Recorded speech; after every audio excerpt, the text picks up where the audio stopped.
ओम नमो भगवते वासुदेवाय।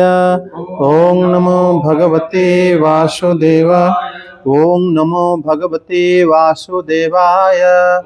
ओम नमो भगवते वासुदेवाय। ओम नमो भगवते वासुदेवाय। ओम नमो भगवते वासुदेवाय। श्रीमद् भागवतम तृतीय स्कंद 33वां अध्याय। देवहूति देवी को तत्व ज्ञान और मोक्ष की प्राप्ति। श्री मैत्रेय उवाच। एवं निशम्य कपिलस्य वचो जानित्री सा कर्दमस्य दहिता किल देवहूतिः विस्रस्ता मोहपटला तमभिप्रणश्य तुष्टाव तत्व विषयांकित सिद्धि भूमिम्। देवहूति उवाच। अथाप्यजतो अनन्तसलीले शयानं भूतेन्द्रियथ आत्ममयं वपुस्ते गुणप्रवाहं सदसोऽस बीजं दधौ स्वयं यज्जठराब्जदा आतः स एव विश्वस्य भवा निविधते गुणप्रवाहेण विभक्तवीर्यः सर्गाद्य निहोबित थाभिसन्धिरात्मा ईश्वरो अतर्क्य सहस्र शक्तिः सत्वं भूत्वोऽस्मे जठरेण नाथ कथं तु यशोदर एतादशी विश्वं युगान्ते बटपत्र एकः शेते स्म माया शिशुरुङ्घ्रिव्रपानः तं देहतन्त्रः प्रशमाय पाप्मना निदेश भाजंस विभो विभूतये यथावतारस्त सुकरादस्तथा अयमप्यथ तोपलब्धये। अनुवाद। देवहूति को तत्वज्ञान और मोक्ष पद की प्राप्ति। मैत्रेय जी कहते हैं, विदुर जी, श्री कपिल भगवान के ये वचन सुनकर कर्दम जी की प्रिय पत्नी माता देवहूति के मुंह का पर्दा फट गया और वे तत्व प्रतिपादक सांख्य शास्त्र के ज्ञान की आधार भूमि भगवान श्री कपिल जी को प्रणाम करके उनकी स्तुति करने लगी। देवहूति जी ने कहा, कपिल जी, ब्रह्मा जी आपके ही नाभि कमल से प्रकट हुए थे। उन्होंने प्रलयकालीन जल में शयन करने वाले आपके पंचभूत इंद्रिय, शब्द आदि विषय और मनोमय विग्रह का जो सत्व आदि गुणों के प्रभाव से युक्त सत्स्वरूप और कार्य एवं कारण दोनों के बीज हैं, ध्यान ही किया था। आप निष्क्रिय सत्य संकल्प, संपूर्ण जीवों के प्रभु तथा सहस्रों अचिंत्य शक्तियों से संपन्न हैं। अपनी शक्ति को गुण प्रवाह रूप से ब्रह्मा आदि अनंत मूर्तियों में विभक्त करके उनके द्वारा आप स्वयं ही विश्व की रचना आदि करते हैं। नाथ, ये कैसी विचित्र बात है कि जिनके उदर में प्रलय काल आने पर यह सारा प्रपंच लीन हो जाता है और जो कल्पांत में माया में बालक का रूप धारण कर अपने चरण का अंगूठा चूसते हुए अकेले ही वट वृक्ष के पत्ते पर शयन करते हैं, उन्हीं आपको मैंने गर्भ में धारण किया। विभु, आप पापियों का दमन और अपने आज्ञाकारी भक्तों का अभ्युदय एवं कल्याण करने के लिए स्वेच्छा से देह धारण किया करते हैं। अतः जिस प्रकार आपके वराह आदि अवतार हुए हैं, उसी प्रकार यह कपिल अवतार भी मुमुक्षुओं को ज्ञान मार्ग दिखाने के लिए हुआ है। भगवान, आपके नामों का श्रवण या कीर्तन करने से तथा भूले भटके कभी कभी आपका वंदन या स्मरण करने से ही कुत्ते का मांस खाने वाला चांडाल भी सोमयाजी ब्राह्मण के समान पूजनीय हो सकता है। फिर आपका दर्शन करने से मनुष्य कृत्य हो जाए, इसमें तो कहना ही क्या है। अहो, वह चांडाल भी इसी से सर्वश्रेष्ठ है कि उसकी जीवा के अग्रभाग में आपका नाम विराजमान है। जो श्रेष्ठ पुरुष आपका नाम उच्चारण करते हैं, उन्होंने तप, हवन, तीर्थ स्नान, सदाचार का पालन और वेद अध्ययन सब कुछ कर लिया। कपिल देव जी, आप साक्षात परब्रह्म हैं, आप ही परम पुरुष हैं। वृत्तियों के प्रभाव को अंतर्मुख करके अंतःकरण में आपका ही चिंतन किया जाता है। आप अपने तेज से माया के कार्य गुण प्रभाव को शांत कर देते हैं तथा आपके ही उदर में संपूर्ण वेद तत्व निहित हैं। ऐसे साक्षात विष्णु स्वरूप आपको मैं प्रणाम करती हूँ। जय जगन्नाथ। यहाँ पर मतलब श्री देवहूति देवी प्रार्थना करे श्री भगवान को, जो कि उनके पुत्र रूप में उनको शिक्षा प्रदान करे थे। और यहाँ पर इससे पता चलता है कि जो पूरे भागवत में हमें देखेंगे कि माताओं को वो भी किस प्रकार उद्धार होती है, वो किस प्रकार श्री भगवान को प्राप्त होते हैं। इसका बिल्कुल ये उदाहरण है तृतीय स्कंद में, जो कि कपिल भगवान माता देवहूति के पुत्र होकर उन्हीं को ही मोक्ष प्रदान कराए थे। लेकिन बात इतना नहीं है, बात के अंदर और सारे रहस्य हैं। पहले एक एक श्लोक में हम जाते हैं। ये अंतिम अध्याय है इस स्कंद का। यहाँ पर बताते हैं एवं कपिलस्य वचः निशम्य जानित्री सा कर्दमस्य दयिता देवहूति है। यहाँ पर श्री मैत्र मुनि एक कथा को सुना रहे हैं कि एवं कपिलस्य वचः, इस प्रकार जो कपिल भगवान के वचन को सुनकर जानित्री हो गई उनकी माता, सा कर्दमस्य दयिता, जो कि कर्दम जी के प्रिय पत्नी देवहूति ही कीला, तब देवहूति के क्या होना, उनकी मोह पटलातम अभिप्रणया, उनके मोह जो है खत्म हो गया। मतलब यहाँ पर एक जन के लिए दो नाम व्यवहार किया गया है, ये रहस्य है। उनकी जो जानित्री है, जो उनकी माता है, उनको कोई मोह नहीं है, लेकिन जो कर्दम जी की पत्नी या जो मनुपुत्री हैं, उनको मोह अवश्य था, जो कि दूर हो गया। क्योंकि उद्धार पाने के लिए वो देवता लोग भी इसमें जन्म लेते हैं। ये बात हम भागवत दशम स्कंद में इसमें चर्चा होगी। जब श्री ब्रह्मा जी ने श्री भगवान को आह्वान मतलब करे थे अवतार ग्रहण करने के लिए, जब पृथ्वी माता ओम पर जाके रोदन करी थी और ब्रह्मा जी ने जब ध्यानस्थ होकर श्री भगवान को प्रार्थना करे थे, तो श्री भगवान बोले कि मैं ऐसे ऐसे उनके पुत्र रूप में जन्म होऊंगा। आज देवता लोगों को बोलो, ब्रह्मा जी सारे देवताओं को बोले कि आप अपनी अंश सहित सब जगह में जन्म हो जाओ। दशम स्कंद में, जब मतलब भगवान श्री कृष्ण के अवतार से पहले, ठीक है, उसमें माता देवकी, जो कि अदिति माता देवकी के रूप में आए, कश्यप जी श्री वसुदेव के रूप में, ठीक है। इस प्रकार मतलब मनु शत्रुपा भी कहा जाता है, वो भी देवकी और इनके रूप में आए, वसुदेव के रूप में। और द्रोण और धरा आए नंद बाबा और यशोदा माता की रूप में। ये सब देवता, वो वसु हैं, वसु भी देवता होते हैं। मतलब बाकी देवता लोग भी ब्रजवासी में आए नहीं, सब देवता लोग जो ब्रजवासी में आए, मतलब जैसे याज्ञवल्क्य ऋषि ने जो देवकन्याओं को वो चाहते थे भगवान की पत्नी होने के लिए, विवाह करने के लिए, वो सब भगवान की पत्नी बनने के लिए वो राजा की कन्या के रूप में जन्म हो गए। लेकिन बात उतना नहीं है। बात है कि भगवान की जो नित्य माता है वो देवकी देवी है।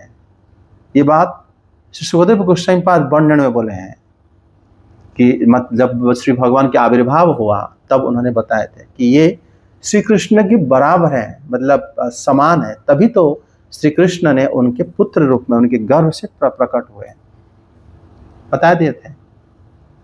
लेकिन उसके अंदर अदिति देवी हो गए, शतरूपा देवी, वो सब प्रवेश करते हैं वो रस को आस्वादन करने के लिए। भगवान जब आविर्भाव, जैसे आप देखो श्री रघुनाथ के अवतार श्री भगवान जब लिए, श्री हनुमान जो कि पवन पुत्र के रूप में प्रसिद्ध हैं, जो रुद्र अवतार, रुद्र उनके अंदर प्रवेश करे थे रस को आस्वादन करने के लिए। भक्ति रस होता कैसे है, लेकिन हनुमान श्री भगवान के नित्य भक्त है, वो कभी बदलते नहीं। जैसे भगवान नित्य हैं, उनके भक्त भी नित्य हैं। क्योंकि हनुमान जी के नाम आप भागवत में मिलेगा आपको, सुखदेव गोस्वामी पंचम स्कंद में बताए थे। जो भगवान के नित्य भक्त में जैसे प्रहलाद जी हैं और बलि महाराज हैं, जब प्रहलाद जी अवतार नहीं लिए थे तो उनके नाम भागवतम में है, स्वयंभुव मन्वंतर में, चतुर्थ स्कंद में। जो पृथु महाराज की यज्ञशाला में जब वो स्वयंभुव मन्वंतर का था, प्रहलाद जन्म हुए जब कहां पर ना हमारा छठा मनवंतर, सर्वशिष्य मनवंतर में प्रहलाद जी का आविर्भाव हुआ था। श्री नारद जब आविर्भाव हुए नहीं है, देवराज इंद्र उनको प्रदक्षिणा करें। क्यों? कि श्री नारद बोले कि यहां पर भगवान के भक्त आ रहे, मतलब पहले से वो भक्त थे। जन्म होने के बाद लोग को भ्रम है कि श्री नारद जी उनको भक्त कराए, वो पहले से भक्त थे वो। तभी तो श्री नारद जी बोले कि इनके गर्भ में भक्त है। तब तक श्री नारद जी उनको आश्रम में शिक्षा दीक्षा कुछ नहीं दिए थे, तब भी भक्त थे।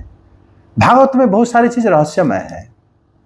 नित्य भक्तों के नाम जो है भगवान के साथ लिया जाता है, तो वो भक्त जगत में हो या ना हो। बलि महाराज अभी मतलब सर्वशिष्य मनवंतर, वैवस्वत मनवंतर में उनकी लीला हुआ। बलि महाराज की, वामन भगवान के अवतार वैवस्वत मनवंतर की है वो। अभी हम जैसे मनवंतर में रहते हैं, हाँ, लेकिन उनके नाम पहले से है क्योंकि भगवान के नित्य भक्त हैं। द्वादश महाजन के नाम पे जब यमराज बोले हैं, वहां पर उन्होंने बलि महाराज के नाम लिए हैं, जबकि उसी समय बलि महाराज पैदा नहीं हुए थे। क्योंकि भगवान के नित्य भक्त हैं, वो कहीं ना कहीं रहते हैं और उनके भक्त नित्य होते हैं। श्री भगवान जैसे श्री कपिल भगवान, ये भगवान सत्य है। श्री भगवान जो आविर्भाव होते हैं जिस रूप में, वो रूप उनका लोक और उनका रूप उनके भक्त, ये सब नित्य होते हैं। ऐसा नहीं है कि श्री भगवान श्री राम के अवतार जो लिए, उनकी धाम अयोध्या या साकेत धाम, वो बाद में रहता नहीं है। श्री कृष्ण अवतार जब लिए तब नहीं रहेगा, ऐसा नहीं है। उनका धाम, उनके भक्त और वो उनका स्वरूप सब नित्य है। और उनके जन्म, माता कौशल्या, माता कैकेयी, सब नित्य है। उसी प्रकार श्री कपिल भगवान की माता जो श्री देवहूति देवी के रूप में थी, जो उनकी जो माता, उनकी माता ही नित्य है। उन्हीं के अंदर कभी कभी आप देखोगे, यह अध्याय पूर्व अध्याय में देखे थे, किसी किसी श्लोक में उनको मनुपुत्री करके संबोधन किया गया है, कहीं कहेंगे माता कहा गया। जहां माता शब्द कहा गया है, वहां पर श्लोक अलग रूप में कहा गया है। जहां पर मनुपुत्री कह के संबोधन किया गया है, कुछ सीखने के लिए कहा गया है। नहीं, माता कह के कभी उपदेश नहीं दिए हैं। वो माता कह के भक्ति के लक्षण को बताया है और मनुपुत्री कह के सब उपदेश दिए हैं। यहाँ पर मतलब देखो, मैत्र जी जो बताए हैं, निशम्य जानित्री साकर्दमस्य दैत, इसीलिए उन्होंने मतलब एक देवहूति माता को उन्होंने 3 नाम दे दिए हैं। जानित्री, खाली जानित्री कहने से हम समझ जाते हैं, लेकिन श्लोक में साकर्दमस्य, जो कि कर्दम जी की पत्नी है। जैसे भवानी भर्तृ जो शब्द था वहां पर चैतन्य चरितामृत में, भवानी के स्वामी। भवानी कौन? भव की पत्नी। भव की पत्नी को भवानी कहा जाता है। और भवानी भर्तृ भगवान शिव को कहा जाता है। भवानी शब्द भगवान शिव से जुड़ा हुआ है पहले से। भवानी मतलब भगवान शिव जी की पत्नी। भवानी भर्तृ का मतलब भवानी शिव, भगवान शिव जी की पत्नी की स्वामी। ये चैतन्य चरितामृत का ये जगह में मतलब हुआ था। हाँ, इनके साथ जो तर्क हुआ था इसी शब्द के ऊपर हुआ था। ये अलंकारिक दोष है। तो उनके उसका अर्थ क्या निकल रहा था? मतलब इससे यह अर्थ निकल रहा था कि मतलब पार्वती देवी को कहा जाता है भवानी, भगवान शिव जी की पत्नी, उनके स्वामी। इसका मतलब पार्वती देवी की कोई और स्वामी तो नहीं है जिनके बारे में कहा गया है भवानी भर्तृ। इसमें उपपति के लक्षण भी आ सकता है कि उनका कोई दूसरा चक्कर है या कोई और उनके हस्बैंड है। ये दोष है। लेकिन भागवत हो गया अमल पुराण, श्रीमद् भागवतम पुराणम अमलम, द्वादश स्कंद में कहा गया है यद वैष्णवानंद प्रियम। इसलिए यहां पर वो दोष नहीं है, यह तो स्पष्ट है। यहां पर वो जो सांख्य शास्त्र को देवहूति को मोह जो नष्ट हो गया, उन्होंने भगवान कपिल को प्रणाम करके उन्होंने क्या करे, उनको स्तुति करे। पहले कहते हैं कि भगवान आपकी नाभि कमल से उत्पन्न हुए ब्रह्मा जी ने प्रलयकालीन जल में सोने वाले आपके पंचभूत इंद्रियां विषय मनोमय विग्रह को उन्होंने क्या करे ना ध्यान किए थे। ये बात देवहूति माता बता रही है। मतलब आपको ब्रह्मा जी ने ध्यान किए, ब्रह्मा जी जो कमल के फूल के ऊपर निकले, ये तो हम पढ़ चुके हैं। उस समय भगवान को देख नहीं पाए थे। चारों तरफ हल्का हल्का बारिश हो रही थी, हवा चल रही थी, अंधेरा था, कमल का फूल था और कमल का फूल हिल रहा था। ये हालत में वो उनकी आंखें खोली थी। फिर उन्होंने ध्यान किसको किया? ध्यान वास्तव में जो दिखा उनके सामने, उनको छोड़ के सब भगवान है, उन्हीं को ध्यान किया, बिना देखे भगवान को। खाली सुने तपह, जब उन्होंने सुने कि तपह, लेकिन वस्तु कौन है, किसको तपस्या करें, किसको ध्यान करें, वो नहीं दर्शन हुआ था। उन्होंने उस शब्द को ध्यान करे और वो इतना जान लिए कि ये जो भी कुछ मैं देख रहा हूं, ये एक ब्रह्म वो प्रकाशित हुआ है इस रूप में, और तो कोई है नहीं, मैं तो था ही नहीं। और कमल भी उन्हीं से निकला है, ये जल, ये हवा, ये सब कुछ मैं, सबको उन्होंने ध्यान करे थे ब्रह्मा जी। श्रीधर स्वामीपाद इस बात को बताएं कि नौ तो दृष्टवान केवल दधो, सिर्फ ध्यान करे थे बिना देखे ब्रह्मा जी ने।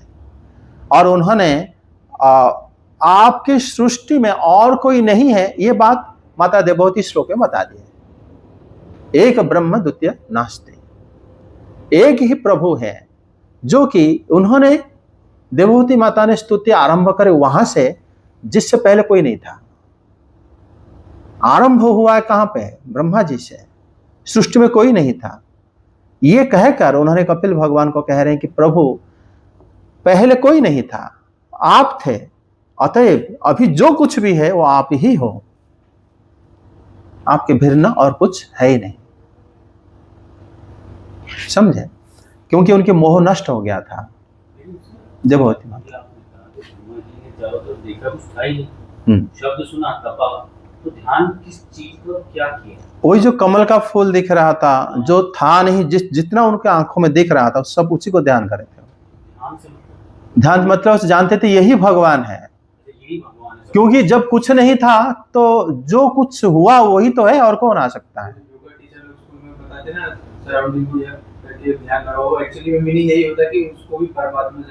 सब कुछ, क्योंकि वो जानते थे कि पहले कुछ नहीं था। मैं जब यहाँ पर आया हूं, जिन्होंने मुझे लाया है, ये सब कुछ उन्होंने ही लाया होगा।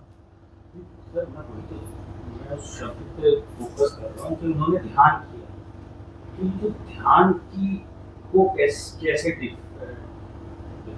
एक्सप्लेन करोगे? क्योंकि ब्रह्मा जी को जब श्री भगवान ने दीक्षा दे दिए, उनका जो इंद्रियां, उनका जो सेंसेस तो था, ब्रह्मा जी देख पा रहे थे, सुन पा रहे थे, समझ पा रहे थे, मन बुद्धि अहंकार आदि था, और सूर्यदेव उनकी आंखों में थे, हाथ में इंद्रदेव थे, सब देवता तो थे। और ब्रह्मा जी ने जब उनका बोध था, और जब उन्होंने जानते थे कि अपना चेतना को, चिंता को निग्रह करके, हम इधर उधर की सोचना, नीचे कहाँ से आया, क्या हुआ, मैं आंखें बंद करने बाद हो सकता है कमल का फल डूब जाए, मैं पानी के अंदर गिर जाऊं। जैसे आज भगवान ने बताया ध्यान योग में कि आसन ज्यादा ऊंचा ना करो, जमीन के ऊपर थोड़ा सा जो वहीं पर बैठ जाओ ध्यान करने के लिए। लेकिन श्री ब्रह्मदेव जो पहले बैठे थे वैसा तो नहीं था, वो हिल रहा था। लेकिन जब वो जानते थे कि द्वितीयादो भयात भवति, मैं किसको डरूं, अगर दुनिया में कोई है ही नहीं तो किसको मैं डरूं, जो मुझ में है वही सामने है। तो उन्होंने भय को मुक्त होकर बैठ गए, चिंता, क्योंकि उतना ही भगवान उनके अंदर, कहते हैं कि भगवान उनके अंदर जो बुद्धि दिए वही समझ पाए थे। फिर उन्होंने ध्यान करें। हाँ, लेकिन वो नाभि को ढूंढ नहीं पाए थे ना, नहीं, उनको देख नहीं पाए थे, खाली देखे थे कि पानी, जल के ऊपर कमल का फूल है। और उन्होंने कमल का फूल कहां से आया करके जब उन्होंने गए थे, फिर उनका एक जन्म बीत गया था, 100 साल, फिर वो बूढ़ा होके वहां खत्म भी हो गए, लेकिन वो ढूंढ नहीं पाया एक्चुअली आया कहाँ से है। तो फिर भगवान भी तो उनको मंत्र दीक्षा भी दी थी, कृष्ण आया गोविंद आया गोपी जन वल्लभ आया, तुमने इससे ध्यान किया था। ये सरस्वती देवी ने दिया, वाणी ने दिया उनको। तब तक तो सरस्वती माता भी नहीं है, लेकिन थे, सब थे, अव्यक्त रूप में थे। ये उनको ध्यान करते जैसे ब्रह्मा जी के समय सूर्यदेव नहीं थे, कोई देवता नहीं था, लेकिन वास्तव में सब देवता थे। अगर नहीं होते उनका शरीर कैसे आया? सर, मेरा क्वेश्चन ये है कि जब ब्रह्मा जी ने ध्यान किया, जिस शब्द को हम कह रहे हैं उन्होंने ध्यान किया, तो वो ध्यान कैसे किया? बस आंख बंद करके ऐसे बैठ गए, उसको ध्यान किया? हाँ, मतलब चेतना को निरोध करना को ध्यान कहते हैं। आप जो योग सूत्र में देखोगे, पहले हमारा अष्टांग योग में ध्यान धारणा समाधि होता है ना लास्ट में, तो उसमें जब कोई एक वस्तु जिसको हम जिसको ध्यान करना है, उसी में हमारा पूरा फोकस हमारी चिंता को ही लगा देते हैं। उसमें बाह्य चिंता करके उसको ध्यान नहीं कर सकते। तो फिर ब्रह्मा जी ने उसी रूप में ध्यान करा था। तो यहाँ देवहूति माता की प्रश्न अलग है।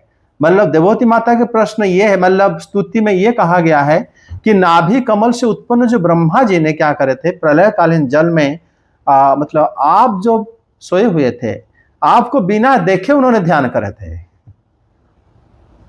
मतलब जो आपको जो दिख रहा था उनके सामने, वो जानते सब ही आप ही सब रूप में प्रकाशित हुए हो। आप द्वितीय स्कंद में जो भागवत में देखोगे, ब्रह्मा जी की स्तुति को ध्यान से देखना, वहां पर उन्होंने भगवान उनके सामने थे, उसके बावजूद उन्होंने भगवान को साकार रूप में स्तुति नहीं करा, उन्होंने स्तुति करा निराकार रूप में। तभी भगवान ने प्रसन्न हुए कि मैं तुम्हारे सामने साकार रूप में होते हुए भी तुमने मुझे स्तुति करा, मैं सर्वत्र हूं, इसीलिए मैं प्रसन्न हूं। क्योंकि चतुश्लोकी भागवत अभी तो समझ पाए थे। तो चतुश्लोकी भागवत वो तो हमें समय तो बहुत जाएगा, वो एक एक श्लोक एक एक दिन जाता है उसमें। हाँ, इसमें आगे कहते हैं द्वितीय श्लोक में कि आप निष्क्रिय अनियः सत्य संकल्प संपूर्ण जीवों के प्रभु अचिंत्य शक्तियों से संपन्न भगवान को उन्होंने बताया कि अतर्क्य सहस्र शक्ति ही आत्मेश्वर भगवान गुण प्रभावेण विभक्त वीर्य विश्वस्य स्वर्गादि विभदे। मान वो बताते हैं कि विश्व की रचना आप कैसे करते हैं, ना आपके पास अनंत अतर्क्य सहस्र शक्ति, जो शक्ति की तर्क के माध्यम से नहीं जाना जा सकता, बातों में जो शक्ति को कहा नहीं जा सकता, वो शक्ति के अधिकार हैं भगवान, इसीलिए विश्व को सृष्टि कर पाते हैं। समझे? मतलब कैसे सृष्टि करते हैं? वास्तव में गुण रूप जो भगवान इस सृष्टि गुणों के द्वारा करते हैं, वास्तव में भगवान साक्षात सृष्टि नहीं करते, क्योंकि भगवान निष्क्रिय है। भगवान कोई काम करता हो किसी ने नहीं देखा। फिर होता कैसे? अनंत शक्ति के वजह से होता है,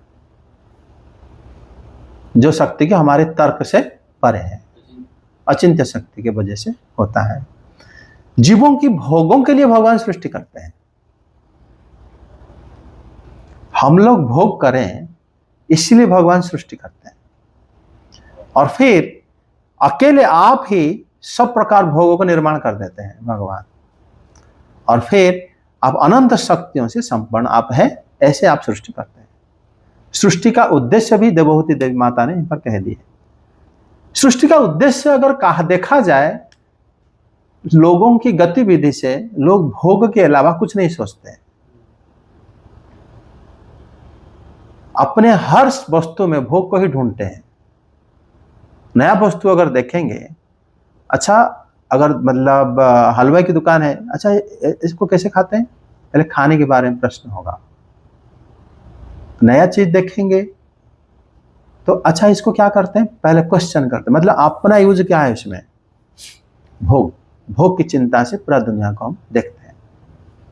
लेकिन आत्मज्ञानी हर वस्तु को देखते हुए भी ना देखने के बराबर होता है, क्योंकि उसका चाह खत्म होता है। कैसे भी खा लिया पी लिया बस खत्म, अपने आप शरीर बढ़ता है। वो जानते प्रारब्ध से मेरा शरीर रक्षा हो रहा है, ये बात आगे भी हम अभी जानेंगे। लेकिन भोगी जो होता है अपना भोग को ढूंढता रहता है। जो भोग की वजह से बारंबार बंधन में पड़ता है और बार बार संसार में आता है। समझे? इसमें तभी उन्होंने बताया कि आप अनंत शक्ति हो और कहते हैं कि हे नाथ, प्रलय काल जब आता है आप सारा प्रपंच को अपनी उदर में ले लेते हो। भगवान ले लेते हैं क्योंकि तब पूरे संसार नष्ट हो जाता है ना। जब आत्यंतिक प्रलय होता है, नित्य प्रलय, नैमित्तिक प्रलय, आत्यंतिक प्रलय मतलब जब सब नष्ट हो जाता है, ब्रह्मा जी भी नहीं रहते। तो सर फिर भोग के लिए बनाते क्यों भगवान? क्योंकि जीवों की इच्छा है। जीवों की जो मृत्यु नींद की तरह बीतता है। जैसे आप सोते हो कुछ सोच के, उठते ही उसी काम में भागते हो, मृत्यु उसी तरह आता है। आप अपना काम पूरा नहीं हुआ, जन्म मिला, जैसे आप युवा अवस्था प्राप्त हो गए, पूरा दुनिया को तब तक आप अपने भोग वस्तु ढूंढ चुके होंगे। जब बच्चा स्कूल जाता है, बड़ा होता है, आस पड़ोस भगवान हमारी कर्म के हिसाब जन्म दे देते हैं। हम अपने भोग वस्तु आराम से ढूंढ लेते हैं। मुझे क्या करना है, क्या करना है, मैं क्या करूंगा। उसको किसने सिखाया? आज मतलब भगवद गीता के जो पंचम अध्याय की जो श्लोक चल रहा था उसमें ही बताया गया था कि श्री भगवान कभी भी किसी को लिए कर्म का फल इत्यादि नहीं बनाते। कि नहीं हम कहेंगे कि भगवान नहीं, वास्तव में सारा काम देखो करा रहे हैं, उसको देखो पिटवा रहे हैं। भगवान, जो लोग कहते हैं ना भगवान की इच्छा बिना ये पत्ता भी नहीं गिर सकता, ये कैसे हो सकता है कि भगवान की इच्छा के बिना हम काम कर रहे हैं? वास्तव में हम काम भगवान की इच्छा के बिना कर रहे हैं। अगर भगवान की इच्छा के बिना हम काम नहीं कर रहे होते तो भगवद गीता में श्री भगवान नहीं बोलते कि कर्म को त्याग कर दो, कर्म फल को मुझे दे दो। अगर वो करा रहे होते तो ये श्लोक की अर्थ ही भूल हो जाएगा, गलत हो जाएगा। तो सर पर हमारी इच्छा पूरी करना जरूरी क्यों? भगवान दयालु हैं और उसके बीच जब वो खुद श्री कृष्ण के रूप में अवतीर्ण होकर भगवद गीता जब शिक्षा देते हैं कि सर्वधर्मान परित्यज्य मामेकं शरणं व्रज, और जैसे जब भगवान कर्मण्येवाधिकारस्थ मा फलेषु, क्यों कहते हैं कि फल की इच्छा मत करो, कि उसे मत कर, क्यों बंध जाओगे तुम लोग। वही करते हुए हम मिस्टेक करते हैं। अगर भगवान सारे काम करा रहे होते तो क्यों कहते कि कर्म का फल मुझे दे दो, या कर्म मतलब निष्काम होके कर्म करो, सब त्याग करके सन्यासी बन जाओ, क्यों कहते हैं? वो तो करा रहे, सबको सन्यासी बना देते हैं। इससे पता चलता है भगवान नहीं कराते हैं, हम अपने आप अपने स्वभाव से कर्म करते हैं। जो स्वभाव अज्ञानता से ही स्वभाव हमें मिलता है। हमारे स्वभाव ही भोग वासना जब रहेगा, हम अज्ञानता से ही, अज्ञान मतलब कहते हैं क्या, अविद्या से ही हम वो सारे लक्षण को ग्रहण करते हैं जो विद्या नहीं है। समझे? तो देवहूति माता यहां पर बता रही है कि आप बालक रूप में पहले तो पूरा विश्व को आप अंदर कर देते हो, फिर बालक रूप में आप एक बट की पत्र के ऊपर सोकर अपने अंगूठा चूसते हो, ऐसे आप करते हो। मतलब यहां पर भगवान अपने अंगूठा क्यों चूसते हैं? किस लिए?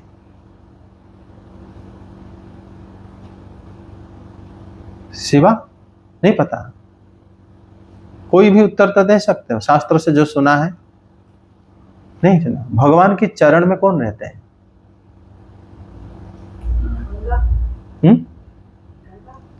भगवान चरण भक्त लोग रहते हैं। भक्त और कहीं नहीं रहते हैं। अभय चरणार बिंद, मैंने भगवान की चरण ही सवै मन कृष्ण प्रदार बिंदयो। अमृत महाराज का मन, भक्तों की मन कहाँ रहता है? भगवान के चरण में रहता है। भगवान के चरण में रहने से, चरण जो भगवान को बड़ा प्रिय है, इसीलिए अकेले वो रहते हैं, लेकिन चरण के साथ चूसने से उनको सारे भक्तों के मन को भगवान आस्वादन करते हैं। तो अकेले कैसे हुए? अकेले नहीं हुए, उनके साथ उनके भक्त हैं, कि उनकी चरण ही भक्तों के स्थान है। वही पैरों की अंगूठा, हाथ के नहीं। पैरों की अंगूठा को पकड़ लेते हैं भगवान। तो उसमें तभी तो देवहूति माता ने कहा है कि अब अकेले रहते हो। वास्तव में भगवान अकेले नहीं रहते, कि कभी भी अकेले नहीं रहते, भक्त रहते हैं हमेशा। और यहाँ पर कहते हैं कि आप क्यों देवहूति, क्योंकि यहाँ पर श्रीधर स्वामी पाद बताते हैं कि जो अणिग्रह पदांगुष्ट पीबत्यांघ्रिय पान, भगवान माने उनको उसमें सोकर वो अंगूठी चूसते रहते हैं, अपना पैरों की अंगूठे ऐसे सो गए, है ना। और वो मतलब भगवान शिशु रूप में रहते हैं। और ये बताएं कि आप अपनी भक्तों को प्रसन्न करने के लिए आप क्या करते हैं, अपनी इच्छा अनुसार शरीर धारण करते हैं। बराह आदि अवतार आप लेते हैं भक्तों के लिए, उसी तरह कपिल के अवतार आप लिए हो। मतलब यहाँ पर देवहूति माता जो भगवान को धारण करा है, कह रहे वास्तव में मैं आपको धारण नहीं करा है, आप अपनी इच्छा से भक्तों के लिए ही अवतार होते हैं, उसी इच्छा से ही आप मेरे गर्भ में थे। भगवान तो गर्भ में, माता के गर्भ में रहते हैं, मतलब माता को पता भी नहीं चलता। बाहर लोगों को लगता है, नास्तिक लोगों की, भगवान गर्भ में है। माता के हृदय में भगवान दर्शन देते रहते हैं, वही शिष्य रूप में, जो रूप में वो अवतार लेंगे। और पिता को पहले दर्शन देते हैं, कर्दम मुनि को। कर्दम मुनि जब उस बात को कहेंगे, मुझे एक शिशु ऐसे दिखाई दे रहे हैं, वो शिशु ऐसे दिखते हैं जैसे माता को बोलेंगे, वो माता को भी दिखने लगेंगे। हम लोग जैसे पिता के वीर्य से माता के गर्भ में प्रवेश करते हैं, लेकिन भगवान के जो पिता होते हैं उनके मन से और माता के मन को प्रवेश कर जाते हैं, इसलिए उनकी माता है। वीर्य के माध्यम से भगवान तो नहीं जाते हैं, क्योंकि कोई भक्त जो होता है उनका वीर्य जो है ऊर्ध्वगामी होता है, निम्नगामी होता ही नहीं। वो कैसे किसी पत्नी को भोग कर कैसे सकता है, और भगवान कैसे उससे प्रकट हो सकते हैं, ऐसा होता ही नहीं है। भगवान सारे प्रकट बड़ा रहस्यमय है।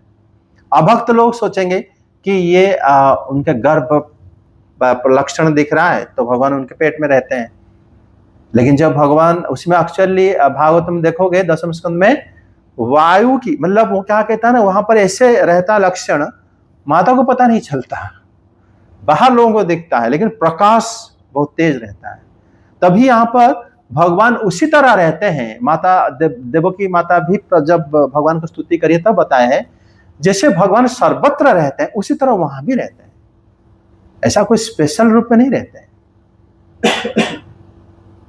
जैसे भगवान सर्वत्र हैं उसी तरह वहां रहते हैं, लेकिन उनकी लीला है कि वहां पर वो पुत्र रूप में प्रकट होते हैं।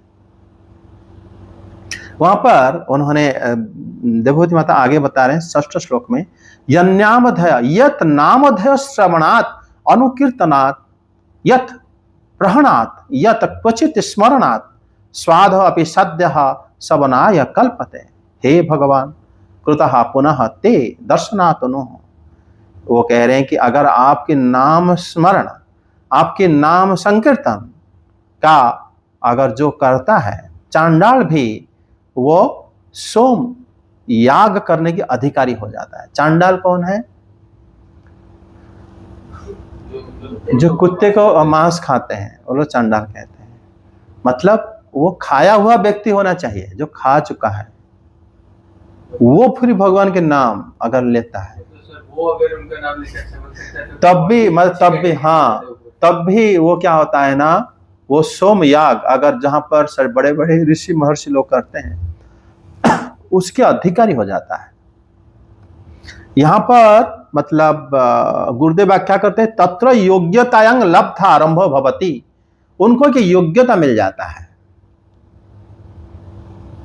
जब ऐसा नाम संकीर्तन करते हैं। ऐसा नहीं कि वो मतलब कुत्ता के मांस खा रहा था, आ गया तो वहां पर वो उसको बोल ठीक है आप नाम लिया था ना, बैठ जाओ यज्ञ में, उसको ऐसा नहीं बैठाया जाता। उनको एक योग्यता मिल जाता है, फिर पुनर्जन्म के द्वारा फिर ब्राह्मण बन के फिर उसमें आ सकते हैं। ठीक है, योग्य हो जाते हैं वो भगवान नाम से।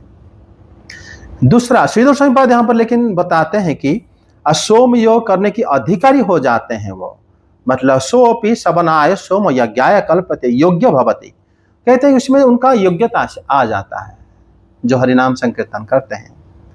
तभी उन्होंने 7वें श्लोक में बताया, अहोबत स्वपचः अथो गर्यान यत जिह्वाग्रे तुभ्यम नाम भवते, कि ये सोपच होकर भी बड़े भाग्यशाली है, मतलब जिनका जिह्वा के अग्रभाग में आपके नाम विद्यमान। अग्रभाग में विद्यमान होने से क्या होता है, वो मुंह खोल के बोलेगा। इसका कहने का मतलब वही है, समझे। जैसे अभी हम नाम संकीर्तन कर रहे थे, जिह्वा की अग्रभाग में नाम विद्यमान है, वो चांडाल होकर भी महान है। क्योंकि जो लोग आपके नाम उच्चारण करते हैं उन लोगों ने तप किया है, होम किया है, और तीर्थों का जाकर स्नान किया है, और वेदों के अध्ययन किया है। मतलब यहाँ पर श्रीधर स्वामी पाद की जो व्याख्या है वो कहते हैं कि यद्वा जन्मांतरे स्थित्वपोहो मादि सर्वम कृतमिति तब नाम कीर्तन महाभाग्य दयादवगम्य इति अर्थ। वो कहते हैं कि मतलब जन्मांतरे जो लोग तपस्या होम आदि किया करते हैं वो ही आपके नाम संकीर्तन रूपी भाग्योदय उनका होता है। मतलब नाम संकीर्तन उन्हीं का होता है जो लोग का क्या होता है ना, बहुत जन्म में वो लोग यज्ञ मतलब दान तपस्या वेदाध्ययन कर चुके होंगे, तब उनके नाम उच्चारण करने की योग्य उनके पास आ जाता है, योग्यता, नहीं तो नहीं आता। इसमें गुरुदेव व्याख्या करते हैं कि नहीं, यहाँ पर बंशीधर बाबा व्याख्या कर रहे हैं कि जन्मांतर पुण्यं बिना नाम उच्चारण प्रवृत्ति न भवति। बंशीधर बाबा जी कह रहे हैं कि बहुत सारे जन्म जब तक हम पुण्य नहीं करे हैं तो भगवान के नाम लेने के लिए हम योग्य नहीं होगा, प्रवृत्ति नहीं आएगा, अंदर से नहीं आएगा। अरे भगवान का नाम मैं नहीं लूंगा। आप संकीर्तन करके घूम रहे हो, सब लोग ले पाते हैं? नहीं ले पाते। क्यों नहीं ले पाते?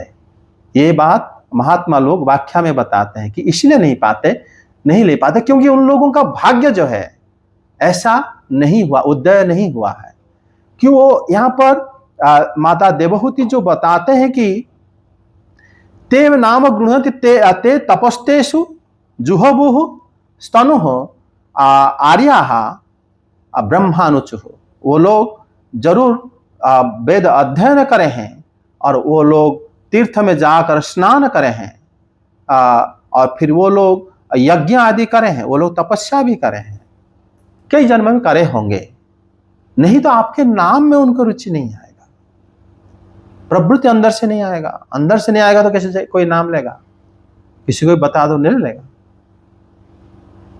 अंदर से नाम तब होता है, जैसे मान लो बैठे हैं और हम सबको बोलें कि आप सब हरिनाम संकीर्तन करो, हरे कृष्णा कृष्ण कृष्ण हरे हरे, हरे राम राम राम हरे हरे। भगवान के नाम संकीर्तन अगर करा तो हो सकता है उसी समय किसी ने कर लिया और ना करा, लेकिन अंदर से प्रवृत्ति का मतलब होता है कोई ही नहीं है, अपने आप गुनगुना रहा है हरि नाम को, वो मतलब प्रवृत्ति उसके अंदर आया है, मन में आया है। इसका मतलब बहुत सारे जन्म बिता चुका है इस बारे में। ये बात यहाँ पर बड़ा महत्वपूर्ण है। तब फिर कहते हैं कि हे प्रभु आप ही ब्रह्म हो, आप परम पुरुष हो, कि त्वाम ब्रह्म परम पुंसामान प्रत्यक्ष श्रोतश्री आत्मनि, कि आप मतलब वृत्तियों की प्रभाव अंतर्मुख करने के लिए आप अंतःकरण में वास करते हैं। वृत्ति अंतर्मुखी बहिर्मुखी, जब भक्त परिपक्व करता है भजन में, वो दुनियादारी से उसका कोई मतलब नहीं होता, वो अंतर्मुखी हो जाता है, क्योंकि अंदर में भगवान रहते हैं तो उसी से ही खुश रहता है। तो उसी से उनका बाहर में उसको कोई खाना पीना है नहीं है, घर में कोई असुविधा है क्या, मान मिल रहा है अपमान मिल रहा है, कोई पे गर्मी है सर्दी, उसका कोई मतलब उसको नहीं है, अंतर्मुखी हो जाता है। अब विशेष रूप से आप देखोगे अंतर्मुखी बोली बात भागवतम में प्रथम स्कंद में है। युधिष्ठिर महाराज जब अंतर्मुखी हो गए, लोगों से बात करना बंद कर दिए, उन्होंने अपना शरीर छोड़ने का निश्चय जब कर देते हैं भक्त लोग, अंतर्मुखी हो जाते हैं और किसी से बात नहीं करते। समझे? यही देवहूति माता की जो स्तुति थी 5 श्लोक में। आगे मैत्रेयवाच ईडितो भगवान् एव कपिलाख्यः परं पुमान् वाचा विकल्प वैत्याह मातरं मात्रो वश्चलः।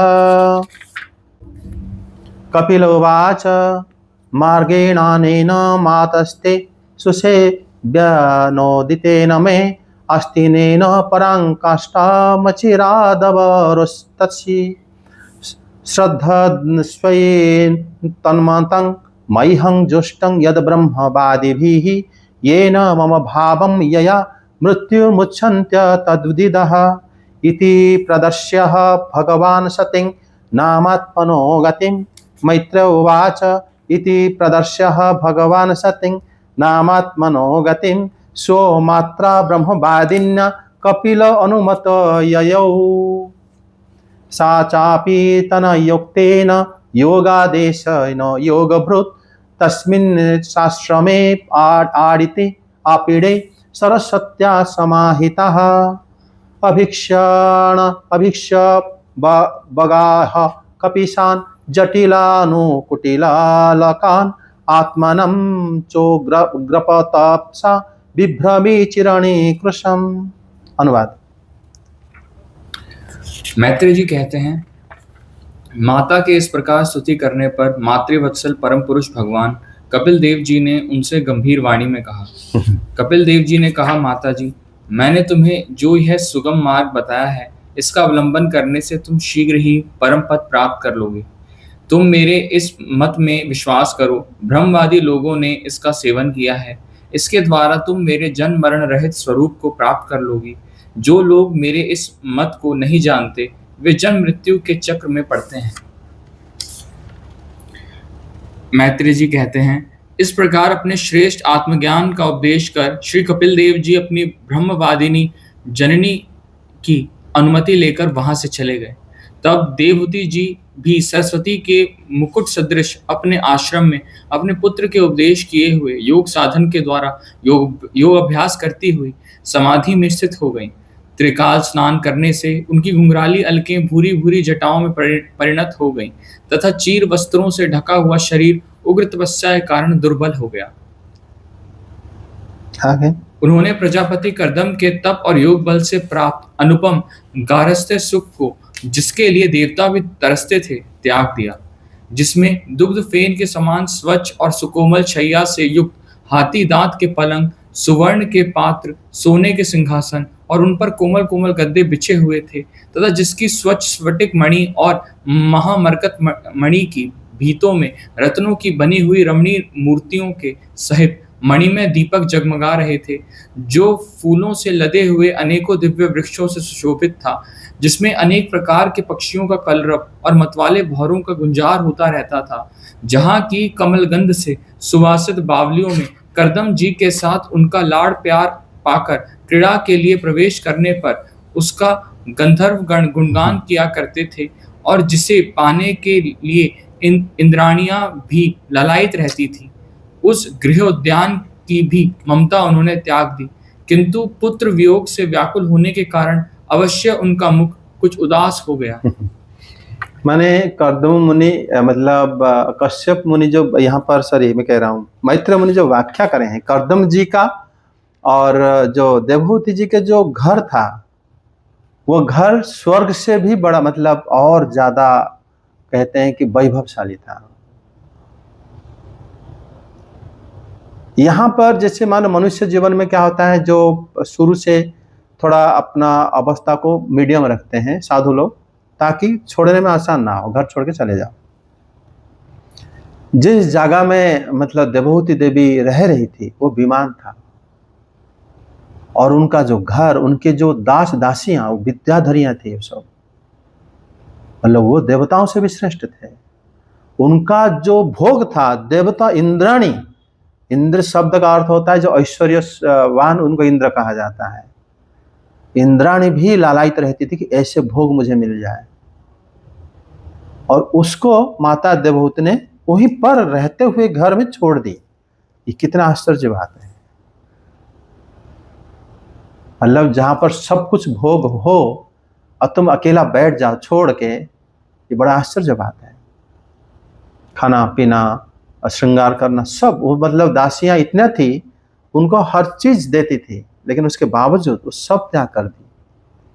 और उन्होंने ये बात जो मतलब श्लोक 15 से 20 तक मैत्र मुनि इसलिए वर्णन करे हैं कि उन्होंने त्याग दिया। क्या था? संन्यास तो वही होता है ना जो रहते हुए छोड़ना। कुछ है ही नहीं, छोड़ दिया तो उसमें क्या मतलब है? सब कुछ था उनके पास। उसी को मतलब मैत्र जी का वर्णन बड़ा सुंदर है। उन्होंने जैसे ही मतलब सुना, यहाँ पर बताते हैं कि जैसे ही माता ऐसे स्तुति करे तो यहाँ पर श्री कपिल भगवान के लिए मैत्र मुनि करे मातृवत्सल मातरंग अभिकल्पया वाचा इत्याह। मातृवत्सल कपिल नाम धरे भगवान, माता से कहे मतलब वो स्वयं माता की वत्सल है, क्योंकि यहाँ पर प्रेम रागानुग भक्ति से ही जुड़े रहते हैं भक्त और भगवान।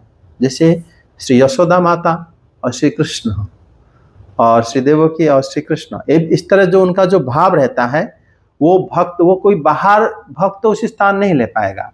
लेने के लिए एक उपाय है। जैसे मान लो उन्होंने भक्ति बहुत दिन साधना करने के बाद वो ये लेकर मतलब रहेगा उसकी वांछा कि मैं भगवान के वात्सल्य रस को समझूं, तो फिर उनको माताओं के शरीर के अंदर समझने के लिए जैसे देवता लोग अंदर जाते हैं, फिर जब महाप्रलय महाप्रलय कह रहा हूं, जब मतलब भगवान लीला को खत्म करते हैं फिर वो अपने अपने स्थान चले जाते हैं। एकादश स्कंद में आप देखोगे जब भगवान श्री कृष्ण लीला को समाप्ति करे, जो देवता अंश थे वो देवलोक चले गए और जो भगवान के नित्य जो परिकर थे वो नित्य लोग गए, अपनी साथ चले गए। फिर वो देवता लोग उसी को आस्वादन करते हुए फिर भगवान को भक्ति करते हुए फिर वो निर्वाण को प्राप्त होते हैं। नहीं तो फिर कभी भगवान जो आविर्भाव होते हैं, एक कल्प में भगवान कई बार आविर्भाव होते हैं, तो फिर वो लोग फिर दोबारा आते हैं। और इसी तरह ही देवता जो है वो श्रेष्ठ होते हैं। हाँ, यहाँ पर श्री कपिल भगवान को उन्होंने मातृवत्सल कहकर मैत्र जी ने यहाँ पर श्लोक में बोले हैं।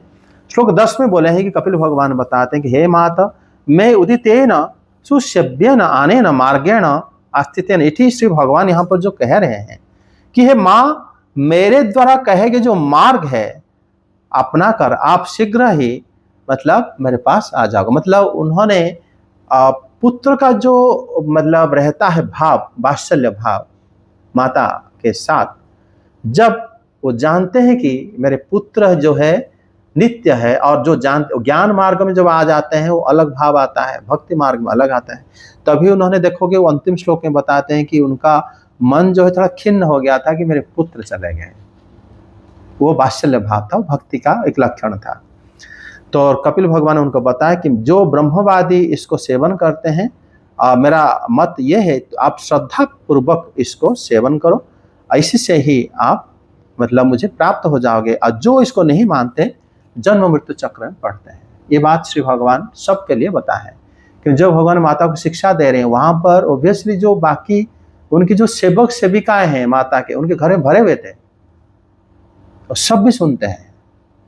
और वो मतलब श्री भगवान बाकी ये कथा को भगवान शंकर जी सुन रहे हैं, श्री ब्रह्मा जी सुन रहे हैं, जो लोग जैसे मैत्रेय मुनि बृहस्पति जी सुन रहे थे, तभी उनके शिष्य परंपरा मैत्रेय मुनि को प्राप्त हुआ था कपिल उपाख्यान। इसीलिए जब सुनते हैं तो भगवान उन्हीं लोगों के लिए बोल देते हैं, ये माता के लिए नहीं बोलते कि जो इसको नहीं करेगा वो जन्म मृत्यु चक्र में बारंबार पड़ जाएगा। इसमें बता रहे हैं कि इस प्रकार भगवान कपिल ने अपने श्रेष्ठ ज्ञान को उपदेश दिए, फिर माता से अनुमति लिए कि माता मुझे जाने की आज्ञा दीजिए। वास्तव में यहाँ पर जो अनुमति है, गतिं प्रदर्श्य ब्रह्मवाद्या सो मात्र अनुमतः। अनुमत शब्द से क्या होता है, भगवान जब भी भक्तों से अनुमति लेते हैं, हम लोग ये प्रथम स्कंद में डिस्कस करे थे वहां पर, क्योंकि यहाँ पर तृतीय चल रहा है, प्रथम स्कंद में उपाख्यान था जो युधिष्ठिर महाराज भगवान श्री कृष्ण को पहले जाने के लिए जब भगवान तैयार हुए उनको छोड़े नहीं, फिर जाने की आज्ञा दे दिए, फिर उनको पीछे पीछे चले, फिर वहां पर अनुमति ले लिए, फिर वापस आ गए। उद्धव देव जब एकादश स्कंद में भगवान को छोड़ना नहीं चाहते थे, फिर भगवान ने जब उनको ज्ञान उपदेश दिए उसके बाद वो छोड़ के चले गए। भगवान को छोड़ के कोई जा सकता है, लेकिन भागवत में ये बात है, छोड़ते हैं। कैसे छोड़ते हैं, जब वो जान पाते हैं कि भगवान सर्वत्र हैं तब वो छोड़ देते हैं।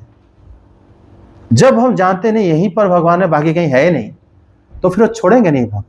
भक्त क्यों छोड़ेंगे?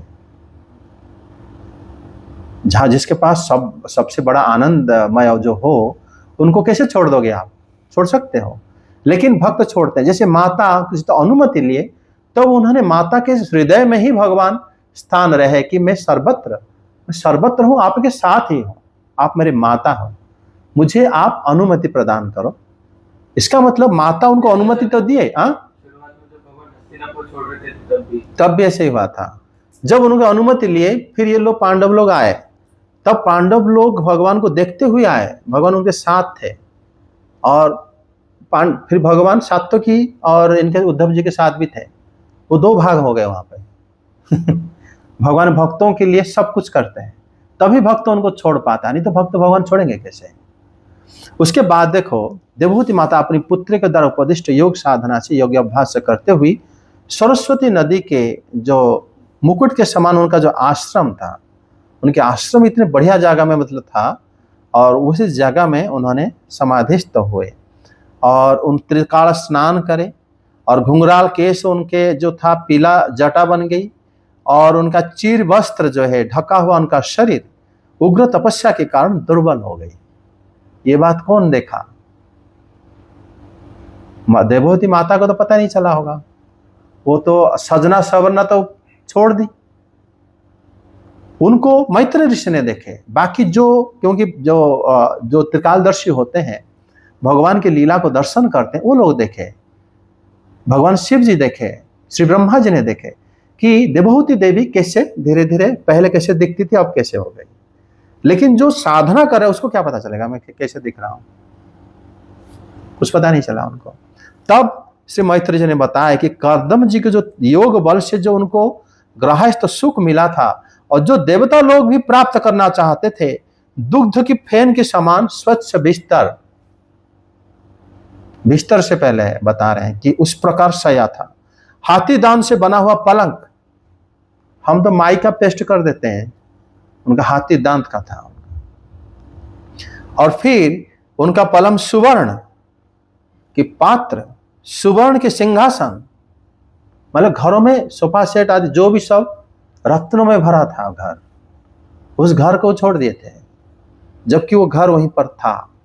दास दासियां थी, सब मेंटेनेंस चल रहा था, डेली डस्टिंग, झाड़ू पोछा जो भी होता था, पूरा वेल मेंटेन था। और फिर अस्वच्छ मतलब स्फटिक मणि तथा महामकृत मणि की दीवार, जो हम जैसे पेंटिंग करते हैं जब पुराना दिखता है, लेकिन वो मणि में बना है तो पुराना दिखेगा ही नहीं, स्फटिक मणि व्हाइट है पूरा। तो इसमें दीवार मतलब रत्न निमित्त रमणीय मूर्ति, और जैसे हम लोग रखते हैं सब सजाने के लिए घर में, वहां पर भी मूर्ति था, रमणीय थे। और दीपक हर जगह में, जैसे हम लाइट जलाते हैं, वहां पर रोशनी के लिए वो इंतजाम भी था, उसको जलाने वाले भी दासियां थी, और बिल्कुल मेंटेन था। और फिर विकसित तो पुष्पों से युक्त अनेक दिव्य वृक्ष था, हम लोग गमला लगाते हैं सुंदर के लिए, वो इस प्रकार वहां पर बहुत दिव्य वृक्ष पुष्प था। भांति भांति के पक्षी कलरव कर रहे थे। हम लोग चिड़ी मतलब पक्षी को खरीद के लाते हैं कि घर अच्छा लगे, पिंजरा में टांगते हैं घर में, वो वहां पर मेंटेन थे सब लोग, और ताकि अच्छा लगे। और वो मतलब मदमत भ्रमर गुंजार करना, और यहाँ पर तो पक्षियों की जोड़ी नहीं बताया गया, ऐसे ऐसे पक्षी थे जो जोड़ी रहते थे, उनको देखकर मन में काम भाव आएगा कि मुझे अच्छा लगे, ताकि घर में जाओ तो पत्नी के साथ तुम्हारा भावना भी जुड़ जाए। उस प्रकार मतलब करदम जी वो घर को बनाए थे, जिसको उन्होंने बहुत तिनके की मतलब भांति छोड़ दिए देवहूति माता ने। इनका देखो विवाह पहले वर्णन किया गया इस स्कंद में, अभी देखो त्याग भी वर्णन किया जा रहा है, किसी त्याग करे थे, समझे। उसके बाद फिर ये बताया जा रहा है कि वहां पर भ्रमर गुंजार कर रहे थे। कमल की सुगंधि से सुशोभित कर्दम महर्षि के स्नेह युक्त क्रीड़ार्थ देवहूति में प्रवेश करने पर गंधर्व गण जो गुणगान कर रहे थे, मतलब वो घर इतना बड़ा था, वहां बीच में तालाब भी था, जैसे होटल में होता है 5 स्टार में, बीच में मतलब वो तो स्वीट में शायद होता होगा, तो वो भी नहीं होता होगा, लेकिन इनका घर तो उससे ही बड़ा था, और कितने सारे फ्लोर थे, और हर फ्लोर में ऐसा था सिस्टम। तो वहां पर जो कमल की फूल था उसका सुगंध ही उस जगह में इतना स्वच्छ। फिर जब वो वहां पर रति क्रीड़ा करते थे अपनी पतिदेव के साथ, जब वो जाते थे तब गंधर्व उनकी गुणगान करते थे। बताओ, वो सब याद नहीं आएगा? जिस जगह में तुम ये सब करे हुए हो उस जगह अभी भी है, लेकिन तुम बदल गए। करदम जी तो बड़े मतलब आसानी से छोड़ के चले गए, जंगल गए, लेकिन देवहूति माता उसी जगह में रहकर उसको छोड़े, जो कि युक्त वैराग्य कहा जाता है। बड़ा कठिन है। और ये सिर्फ श्री कृष्ण की प्रीति के लिए हो गया, क्योंकि उनके पुत्र है भगवान, नहीं तो असंभव नहीं है। यहां पर फिर बताया जा रहा है कि इंद्र की पत्नियां भी लालायित रहती थी कि ऐसे घर में हम भी ऐसे घर में अपना क्रीड़ा करें पति के साथ। वो लालायित रहे, उनको भी सुख नहीं मिला था। लेकिन मतलब इस तरह ही मतलब गृहोद्यान आदि से युक्त अनुपम गृहस्थ्य को परित्याग करके माता परित्याग कर दी और पुत्र वियोग से व्याकुल हुई, उदास हो गए। देखो ज्ञान कैसे आता है हृदय में। जब आता है ना तो आप उठ के जाओगे, आप सब दुनिया अलग दिखेगा आपको। जो इनके साथ हुआ देवहूति माता के साथ, वही घर है, वही दास दासियां हैं, वही सामान से भरपूर है, लेकिन आज वो बदल गए। आज उनको कुछ अच्छा नहीं लग रहा। वो जान लिए, सत्य को देख लिए, जानते हैं कि ये शरीर, ये जगत, ये सब नाशवान है। तब उनका जो पितृ वियोग में जो मुख उदास हो गया, वास्तव में ये अनुभव है, ये स्थायी भाव है, क्योंकि श्री भगवान के प्रति प्रीति का वात्सल्य भाव ही प्रकाशित होकर उनको उदास हो गया। क्योंकि पितृ मतलब वियोग, अपना जो जिनको भक्ति कर रहे हो भगवान से, वियोग का भाव ही भक्ति को बढ़ाता है।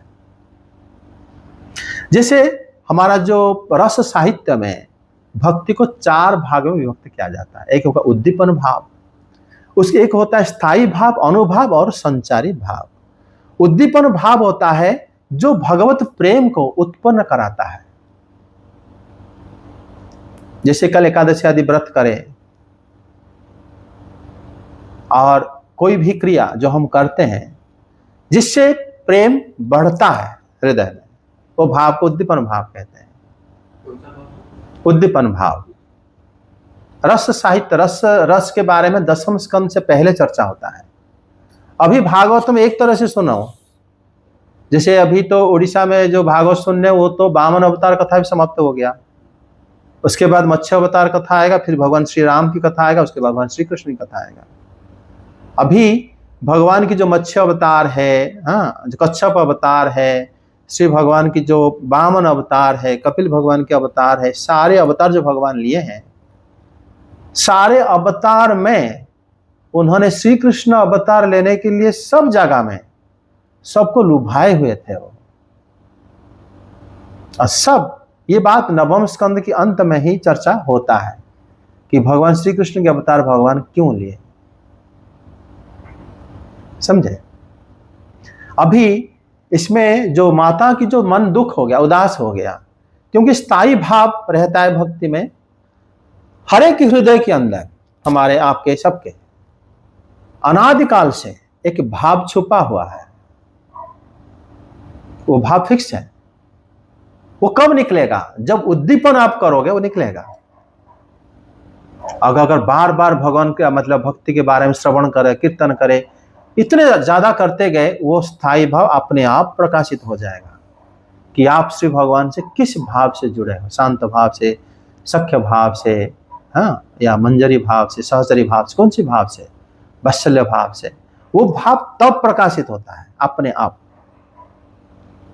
जब हम लोग पहले भक्ति उद्दीपन भाव का आरंभ होता है, सदगुरु के शरण में जाना, फिर हम उनसे कथा श्रवण करना, उसके बाद फिर धीरे धीरे हम जो नियम को पालन करना, फिर हम उसी से जब कथा में रुचि आ जाता है, फिर वो बढ़ता है हमारे हृदय में, बढ़ बढ़ के स्थायी भाव दिखा देता है। स्थायी भाव के बाद अनुभव आता है, जो भाव को फॉलो करता है। अब भक्ति करते करते भगवान के नाम सुनते सुनते रोंगटे खड़े हो जाना, आंखों में आंसू आना, ये अनुभव है। आपके अंदर भाव है तो उसको फॉलो करेगा, उसके बाद प्रकाशित होगा। संचारी भाव होता है क्या, थोड़े टाइम के लिए आता है। जैसे समुद्र के अंदर लहरें उठते हैं फिर समुद्र में समा जाते हैं, वो स्थायी भाव को बढ़ा देता है फिर अंदर समा देता है, उसमें आनंद आता है भक्तों को। ये सब रस है जो कि रूप गोस्वामी पाद, भक्त रसामृत सिंधु और उज्ज्वल नीलमणि में ये सब व्याख्या करे हैं, आप लोग देख सकते हो। और साहित्य उन्होंने साहित्य दर्पण से और नाट्य शास्त्र से भरत मुनि का इनको रेफर लेके रूप गोस्वामी पाद रचना करे हैं। कर्दम मुनि के जो पत्नी श्री देवहूति माता, इनको जो श्लोक 21 में बताते हैं कि वत्से नष्टे वत्सलाहा गौरव ज्ञाततया अपि सा पत्तौ वनं प्रव्रजते उपत्य विहरातुराभूत। जैसे मैत्र मुनि का वर्णन है श्लोक कि जैसे मतलब बछड़ा अगर नहीं है, गाय जैसे व्याकुल होकर उसको पाने के लिए ढूंढता है, वो अपने आप देखता है मेरा बछड़ा गया। गाय के मतलब पशु होकर भी हम उसके भाव को देख लेते हैं, जब बछड़ा उसके सामने नहीं आता है तब माता देवहूति पुत्र के वियोग में व्याकुल हो गई। ये व्याकुल होना भी भक्ति का रस है, ये व्याकुल होने से उनका आनंद आता है। विरह ज्यादा आनंद है मिलन से, आप जानते हो कि नहीं, ये बात तो हम 10वें स्कंद में चर्चा करेंगे। तभी आप देखोगे गोपियां कोई एक भी छोड़ के वृंदावन नहीं गए थे,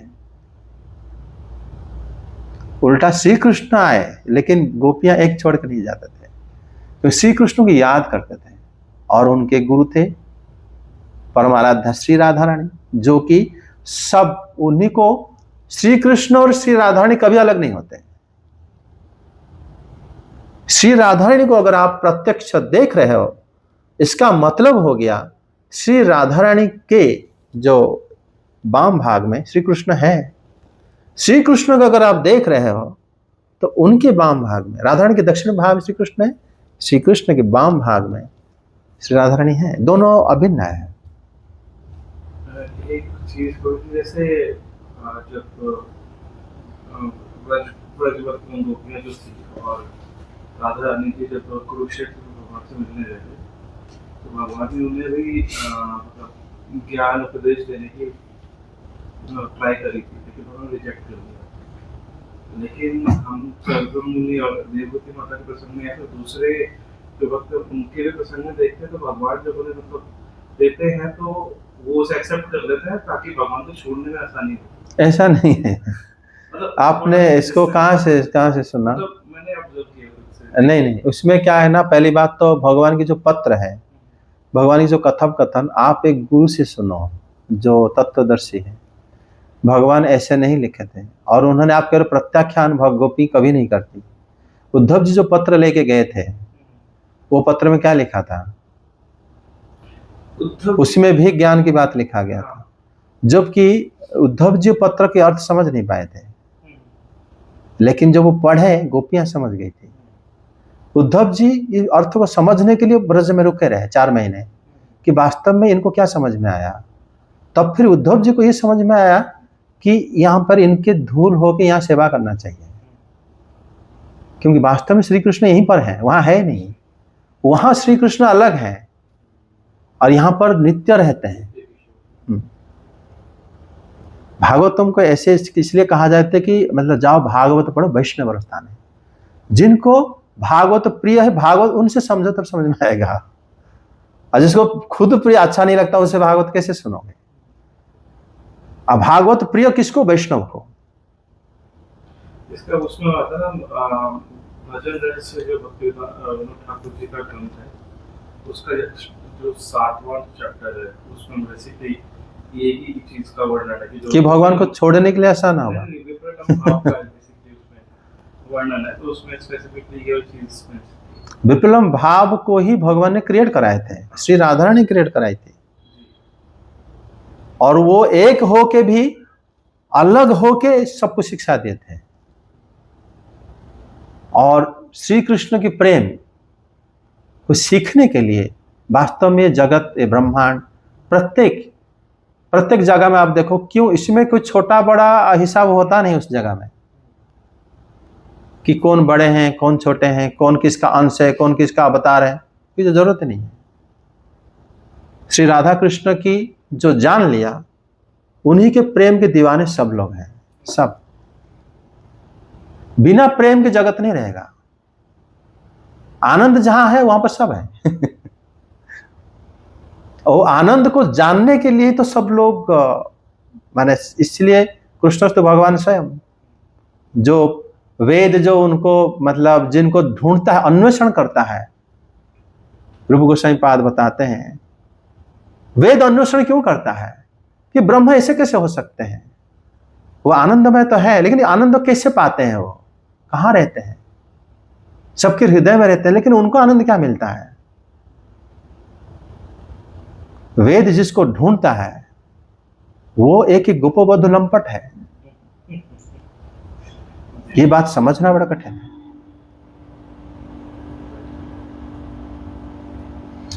यहां पर आगे चलते हैं। ये माता को इसीलिए व्याकुल हो गई माता, और यहां पर आगे बताते हैं श्लोक 22 में, अनुवाद पाठ करो।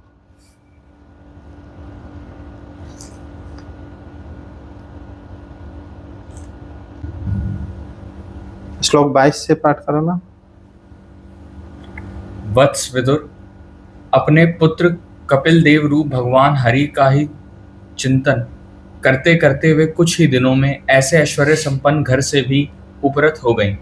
फिर वे कपिल देव जी ने भगवान के जिस ध्यान करने योग्य प्रसन्न वदनारविंद युक्त स्वरूप का वर्णन किया था, उसके एक एक अवयव का तथा उस समग्र रूप का भी चिंतन करती हुई ध्यान में तत्पर हो गई। भगवत भक्ति के प्रबल वैराग्य और यथोचित कर्म अनुष्ठान से उत्पन्न हुए ब्रह्म साक्षात्कार कराने वाले ज्ञान द्वारा चित्त शुद्ध हो जाने पर वे उस सर्वव्यापक आत्मा के ध्यान में मग्न हो गई, जो अपने स्वरूप के प्रकाश से मायाजनित आवरण को दूर कर देता है। इस प्रकार जीव के अधिष्ठान भूत पर ब्रह्म श्री भगवान में ही बुद्धि की स्थिति हो जाने से उनका जीव भाव निवृत्त हो गया और वे समस्त क्लेशों से मुक्त होकर परमानंद में निमग्न हो गई। अब निरंतर समाधिस्थ हो रहने के कारण उनकी विषयों के सत्यत्व की भ्रांति मिट गई और उन्हें अपने शरीर की भी सुधि ना रही। जैसे जागे हुए पुरुष को अपने स्वप्न में देखे हुए शरीर की नहीं रहती। उनके शरीर का पोषण भी दूसरों के द्वारा ही होता था, किंतु किसी प्रकार का मानसिक क्लेश न होने के कारण वह दुर्बल नहीं हुआ। उसका तेज और भी निखर गया और वह मैल के कारण धूम युक्त अग्नि के समान सुशोभित होने लगा। उनके बाल बिथुर गए थे और वस्त्र भी गिर गया था, तथापि निरंतर श्री भगवान में ही चित्त लगा रहने के कारण उन्हें अपने तपो योग में शरीर की कुछ भी सुधि नहीं थी। केवल प्रारब्ध ही उसकी रक्षा करता था। विदुर जी, इस प्रकार देवहूति जी ने कपिल देव जी के बताए हुए मार्ग द्वारा थोड़े ही समय में नित्य मुक्त परमात्म स्वरूप श्री भगवान को प्राप्त कर लिया। वीरवर, जिस स्थान पर उन्हें सिद्धि प्राप्त हुई थी वह परम पवित्र क्षेत्र त्रिलोकी में सिद्ध पद नाम से विख्यात हुआ। साधु स्वभाव विदुर जी, योग साधना के द्वारा उनके शरीर के सारे दैहिक मल दूर हो गए थे। वह एक नदी के रूप में परिणत हो गया जो सिद्ध गण से सेवित और सब प्रकार की सिद्धि देने वाली है। महायोगी भगवान कपिल जी भी माता की आज्ञा ले पिता के आश्रम से ईशान कोण की ओर चले गए। वहां स्वयं समुद्र ने उनका पूजन करके उन्हें स्थान दिया। वे तीनों लोगों को शांति प्रदान करने के लिए योग मार्ग का अवलंबन कर समाधि में स्थित हो गए हैं। सिद्ध चारण गंधर्व मुनि और अप्सरागण उनकी स्तुति करते हैं तथा सांख्याचार्य गण भी उनका सब प्रकार स्तवन करते रहते हैं। निष्पाप विदुर जी, तुम्हारे पूछने से मैंने तुम्हें ये भगवान कपिल और देवहूति का परम पवित्र संवाद सुनाया। यह कपिल देव जी का मत अध्यात्म योग का गूढ़ रहस्य है। जो पुरुष इसका श्रवण या वर्णन करता है वह भगवान गरुड़ध्वज की भक्ति से युक्त होकर शीघ्र ही श्री हरि के चरणारविंदों को प्राप्त करता है। जय जगन्नाथ। इति श्रीमद्भागवत महापुराणे अष्टादश सहस्रायां परमहंस्यां संहितायां तृतीय स्कंदे कपिलोपाख्याने त्रयोत्रिंश अध्याय। यहाँ पर देखो देवहूति माता स्त्री शरीर में थी। देखो कैसे भगवान को उन्होंने प्राप्त किए। स्त्री के जो शरीर होता है वो कैसा रहता है, वो जब तक रहते हैं वो ढाक ढूक के रहते हैं। उस शरीर से मतलब उनका शरीर की धारणा से ऊपर हो गए। कितना आश्चर्य, कितनी बड़ी बात है। देवहूति माता की जो केश है खुल गए, वस्त्र उनको गिर पड़ा था, सदा भगवान वासुदेव में ही चित्त उनको लगा था। मतलब सोचो, एक स्त्री शरीर में भगवान को प्राप्ति, ऐसा उनका अवस्था, जबकि पूर्व में कहा गया है कि उनके शरीर का पोषण दूसरों के द्वारा किया जा रहा था, अर्थात वहां पर उनके दास दासियां थी जो कि उनको सेवा करते थे, सही समय पे खाना देना, ये करना जो भी चाहिए उनको। उसके बावजूद भी और फिर भी उनके मन में किसी भी मतलब क्लेश नहीं होने के कारण शरीर उनका दुर्बल नहीं था, मैला से ढका हुआ, क्योंकि वो उस प्रकार उपटन से तो स्नान नहीं करते थे। वो तो मतलब बिंदु सरोवर में स्नान, तीर्थंजा स्नान करना और भगवान वासुदेव को ध्यान करना। माता देवहूति देखो यहाँ पर हम लोग बाकी जो जैसे देवी द्रौपदी हो गए, जो बाकी महारानी कुंती हो गए, उनका बारे में वर्णन नहीं है, लेकिन देवहूति माता के बारे में वर्णन, मतलब इसे समझ लेना चाहिए। जो सब माने माताएं हुए हैं वो भी इस प्रकार भगवान को किस प्रकार उन्होंने प्राप्त करे हुए हैं, ऐसा ये उदाहरण है। और उन्होंने ये बताया है मैत्र जी कह रहे हैं कि श्लोक कहाँ से है? अच्छा हाँ, जैसे उनके जो कपिल रूपधारी हरि को ध्यान करते हुए देवहूति कुछ दिनों में ऐश्वर्य संपन्न गृह के विषय से निष्प्रभ हो गई, मतलब घर को उन्होंने त्याग दिया।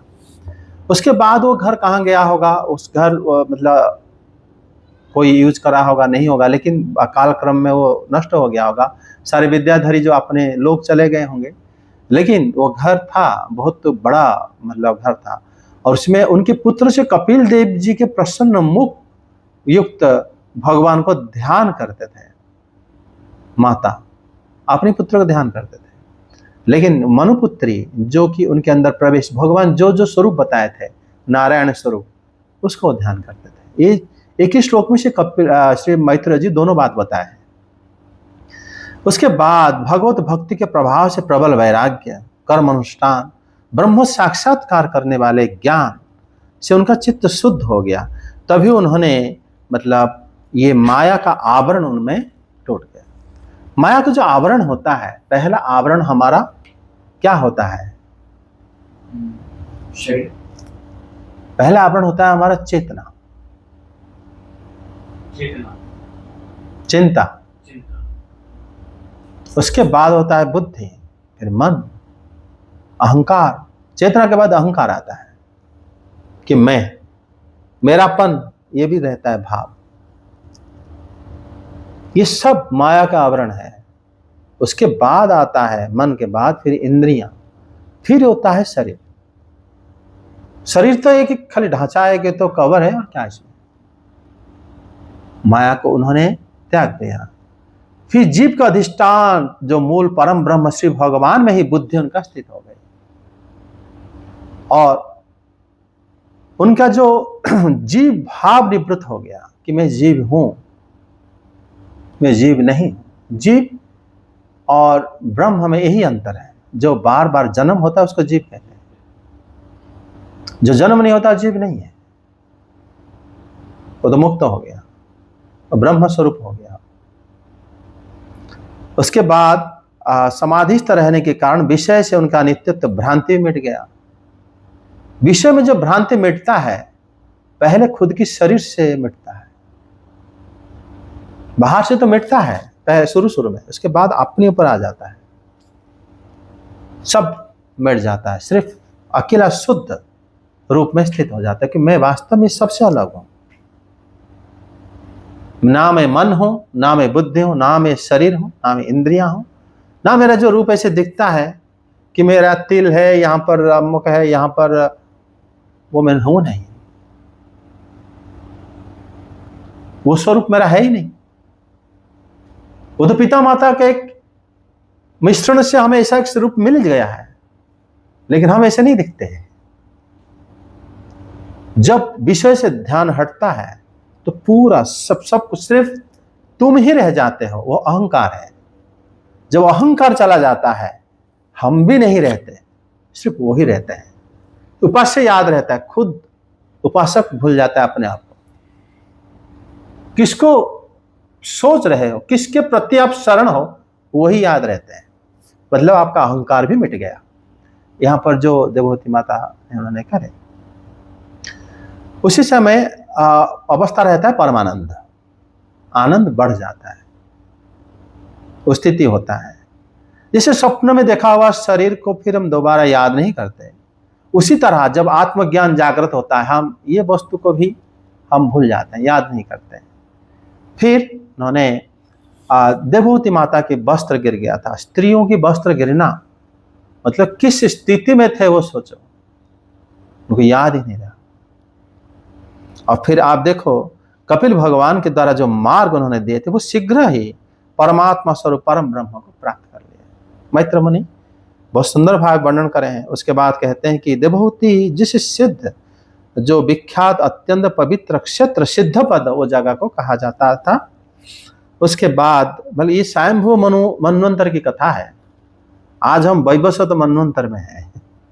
कितना मनवंतर बीत गया है जिस समय देवहूति माता यहाँ प्रकट थी, और उनके सारे कन्याएं बड़ा प्रसिद्ध है। सत्य अनुसया, उनकी पत्नी अरुंधति, वशिष्ठ जी की पत्नी, सब इन्हीं की लड़कियां हैं सब, और इन्हीं के पुत्र भगवान कपिल। मतलब देवहूति माता किस प्रकार होंगी वो। और फिर और कहते हैं कि योग के कारण देवहूति के शरीर जो है उनका, जो वो तो भगवत धाम चले गए, लेकिन उनका अंग जो है, जो शरीर जो तपस्या करे थे, वो एक नदी रूप बन गई थी। ठीक है, सर जो उद्धार हुए वो देवहूति माता की थी कि मनुनंदिनी? मनुनंदिनी उद्धार हो गई। देवहूति माता तो अपने स्वरूप में भगवान की, माता लेके संबोधित, हाँ आगे भी कहेंगे, वो कपिल भगवान के लोग को चले जाते हैं, और जो नारायण को मतलब चिंता करेंगे वैकुंठ लोग चले जाएंगे। वो एक ही भगवान अलग अलग रूप में रहते हैं। वो तो कपिल भगवान को स्मरण करते थे, नहीं तो हाँ, नहीं वहां दो जन थे। जो देवहूति माता जो भगवान की है, वो कपिल भगवान को ही ध्यान करती थी, इसलिए दुखी थी वो, उनकी भक्ति भाव आ रहा था। और बाकी हाँ, जिस तरह भगवान जो अंतर्धान हो गए, वसुदेव और देवकी आए थे वहां पर, जो वर्णन है भागवतम में, वहां भी आप देखोगे, वहां पर भी जो देवता उनके अंदर प्रवेश हुए थे वो स्वर्ग लोग चले गए थे। लेकिन और वो लोग अंत्येष्टि क्रिया अपने आप का कर दिए थे। लेकिन जो भगवान के नित्य माता पिता है, उनको उद्धव जी देख लिए थे। तृतीय स्कंद में वर्णन है शुरू में। उद्धव जी तब श्री भगवान को बोले कि प्रभु, जबकि यदुवंश ध्वंस हो गया था, सब देवता लोग जो उनके अंश में थे वो ध्वंस होकर चले गए, और भगवान की माया लीला करे थे। वो एकादश स्कंद में दोबारा चर्चा होगा। लेकिन उसी समय अब देखोगे जो श्री वसुदेव जी, श्री देवकी माता सब आए थे भगवान के, जो जहां पर उस जगह को जहां पर मतलब ये द्वारका धाम छोड़ के आए थे। श्री बलराम को जब अंतर्धान हुआ उसी समय वो सब बाहर आ गए थे। जब आए थे वो सब देवता लोग थे, और वो चिता बना के वो अपने आप में अग्नि में चले गए। वो जानते हैं कि हम ऐसे ही जा पाएंगे। लेकिन जो द्वारका, नित्य द्वारका, जो वो कुछ नहीं हुआ था, उसको भगवान सील कर दिए थे। लेकिन उद्धव जी जब श्री भगवान के पास आए थे कि भगवान अकेले बैठे हैं, तब उन्होंने देखे कि द्वारका तो पूरा संपूर्ण है। तो कहले प्रभु कि मुझे आप, जैसे द्वारका वासी आपको सेवा कर रहे हैं, मुझे आप सेवा करने की आप मुझे अनुमति दें। तब भगवान ने उनको बद्रिकाश्रम जाने के लिए कहा था, क्योंकि वो उद्धव जो है वो देवता के अंश थे, वसु थे, उनका काम यहाँ था। लेकिन जो नित्य उद्धव है वो तो वृंदावन में भी आ गए थे। हाँ, ये सब बड़ा रहस्यमय है। जो बद्रिकाश्रम जो है वो हाँ वसु थे वो। हाँ वही क्योंकि उनको वो देवता, हाँ वो देवता थे। इस प्रकार वो लीला सब होता है। इसलिए यहाँ पर बता दिए कि ये जो है आत्मयोग गुह्यम, जो कि सूत गोस्वामी पाद पहले वर्णन करें श्रीमद् भागवतम पुराण गुह्यम। गुह्य शब्द इसलिए होता है कि वहां पर जो दिखता है कितना क्या होता है लीला, समझना बड़ा मुश्किल हो जाता है। मतलब तो जो बाहरी द्वारका लीला हुई जिसमें सब नाच हुए थे वो देवता लोग गए थे। देखो जिससे देवी मीराबाई जब अंतर्धान हुई, कौन सी द्वारका गई? वो नित्य द्वारका चली गई। वो द्वारका ये लोग नहीं जा पाए, वो कहां चली गई? वो तो शरीर छोड़ी नहीं थी, वो द्वारका के अंदर चली गई। जो द्वारका वहीं पर है लेकिन सबको दृश्य नहीं है। उसमें देखो बताते हैं कि महायोगी कपिल भी अपनी माता की आज्ञा लेकर उन्होंने पिता के आश्रम से निकले थे। और यहाँ पर जो मैत्र मुनि कह रहे महायोगी भगवान कपिलो अपि मातरंग समनुज्ञाप्य, उनकी माता से आज्ञा लिए थे। उससे पहले बता दिए भगवान कपिल। भगवान कौन है? सत्य है, वो सब हमेशा रहते हैं। आज हम नहीं रहे लेकिन भगवान कपिल रहेंगे। और भगवान जिनको माँ बोले तो वो भी तो रहेगी। ऐसा तो नहीं कि भगवान उसी समय माँ थे, बाकी वो माँ पता नहीं कहाँ चलेगा और दूसरे जन्म उनका कहीं और हो गया, ऐसा हो ही नहीं सकता। इसीलिए उनकी माता नित्य है। नहीं तो यहाँ पर श्री मैत्र मुनि उनको नहीं बोलते कि कपिल अपि मातरम असमनुज्ञान पे, माँ से जो आज्ञा लेते, मतलब और कपिल भगवान हमेशा रहते हैं, उनकी माँ भी हमेशा रहती है। जिनको माता कह के यहाँ पर मैत्र जी संबोधन करके बोले हैं ये इनके माता है, वही माता ही नित्य है। और दूसरे की कठोर तपस्या करी वो मिलो उसी में सिद्ध चारण गंधर्व मुनि अप्सरा समूह समुद्र में उनके रहने के लिए निवास दिया और उनकी पूजा और स्तुति की। और ये कपिल भगवान को हम फिर नवम स्कंद में इस बारे में फिर पढ़ेंगे। कपिल भगवान को सगर के पुत्र लोग उनको मिले थे। भगवान कपिल तीनों लोगों को शांति प्रदान करके सांख्य दर्शनाचार्य द्वारा उनको स्तुति करे थे। जगमार्ग का अवलंबन करते हुए वहीं पर वह समाहित हुए। तभी वो कहते हैं कि मुझसे आपने जो पूछा था भगवान कपिल तथा देवहूति की पवित्र संवाद मैंने सुनाया। इसमें एक्चुअली मतलब कपिल भगवान की जो संवाद है बड़े पवित्र है। तभी उन्होंने कहते हैं कपिल मुने है मतम आत्मयोग गुह्यम इदं यह अनुशृणति यह अभिधते सह सुपर्ण कतो भगवती कृतधि भगवत पदारविंदम उपलभते। उन लोगों को भगवान के चरणारविंद प्राप्त हो जाएगा जो इस आख्यान को सुनते हैं और श्री हरि के चरणारविंद प्राप्त होंगे। जय जगन्नाथ। भजहु रे मान श्री नंद नंदन अभय चरणार बिंद रे। भजहु रे मन श्री नंद नंदन अभय चरणार बिंद रे। दुर्लभ मानव जन्म सत्संगे दुर्लभ मानव जन्म सत्संगे दुर्लभ मानव जन्म सत्संगे दुर्लभ मानव जन्म सत्संगे तरहो ये भवा सिंधु रे तरहो ये भवा सिंधु रे।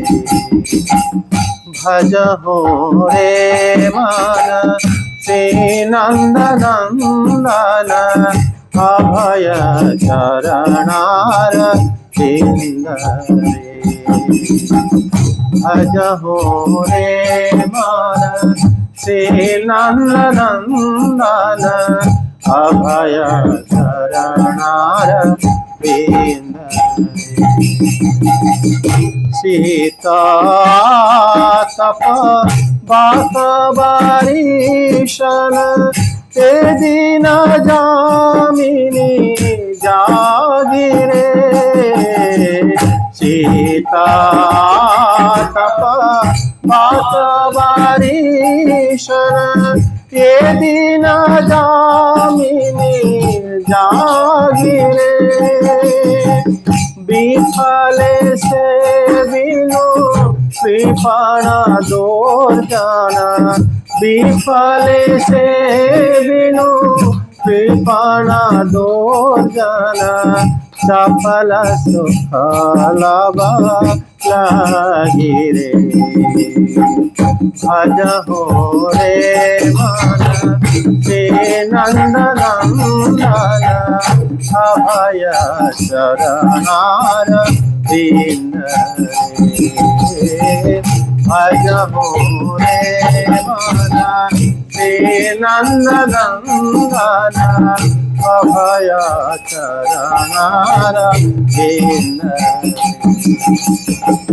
के धन यौवन पुत्र परिजन के घया छे पर रे के धन यौवन पुत्र परिजन किथे किया छे पर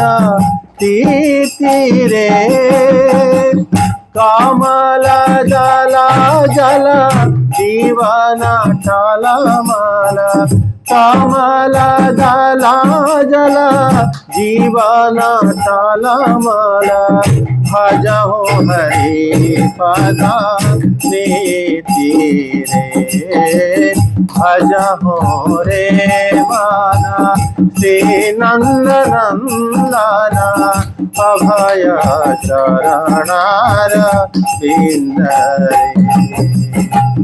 श्रवण कीर्तन स्मरण वंदन पाद सेवन दास रे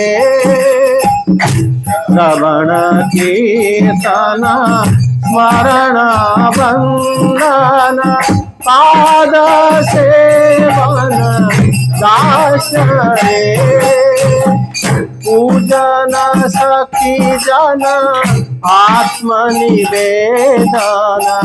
पूजन सखी जन आत्मनिवेदन गोविंद दास विलास रे भजहु रे मन श्री नंदनंदन अभय शरणार भजहु रे मन श्री नंदनंदन अभय शरणार हरे कृष्ण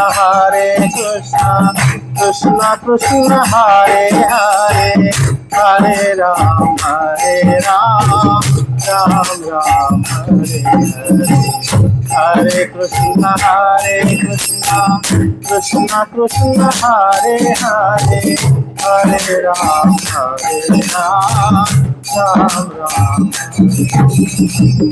हरे कृष्ण कृष्ण कृष्ण कृष्ण हरे हरे हरे राम राम राम हरे हरे हरे कृष्ण कृष्ण कृष्ण हरे हरे हरे राम राम राम हरे हरे हरे कृष्ण कृष्ण कृष्ण हरे हरे हरे राम राम राम हरे हरे हरे कृष्ण कृष्ण कृष्ण हरे हरे हरे राम राम राम हरे कृष्ण कृष्ण कृष्ण हरे हरे हरे राम राम राम हरे हरे हरे कृष्ण कृष्ण कृष्ण हरे हरे हरे राम राम हरे हरे कृष्णा कृष्णा कृष्णा हरे हरे हरे राम राम राम हरे हरे हरे कृष्णा कृष्णा कृष्णा हरे हरे हरे राम राम राम हरे हरे हरे कृष्णा कृष्णा कृष्णा हरे हरे हरे राम राम राम हरे हरे हरे कृष्णा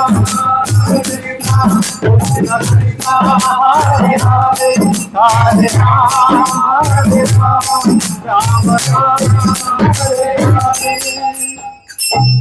जय श्री नाम संकीर्तन की जय हो। जय श्री कृष्ण चैतन्य प्रभु नित्यानंद श्री अद्वैत गदाधर शिवासादि गौर भक्तवृंद की जय।